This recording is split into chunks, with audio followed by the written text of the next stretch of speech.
This is part 4 of my 6-part series of how I studied for the DAT. Today I'll be talking about the PAT, perceptual ability. You get 60 minutes on this section for 90 questions, and there's 6 different categories of questions. So each section has 15 questions, and they go in this order. They go keyhole, top front end angle ranking, hole punching, cube counting, and pattern folding.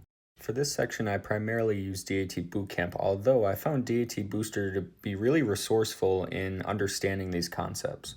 And you guys are going to hear a lot about this section that it just takes practice, and it's true.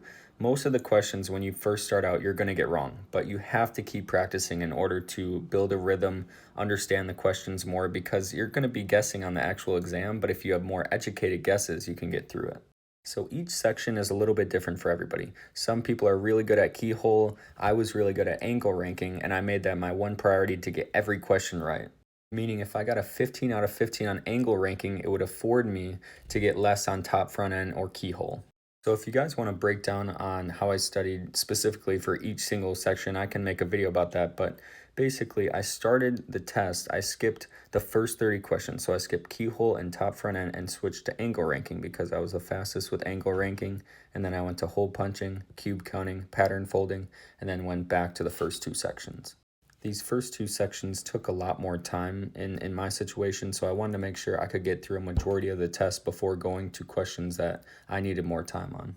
One more section I'd like to focus on is cube counting. Cube counting you can get really good at. You can game the system a little bit, and you can get a 15 out of 15 for sure.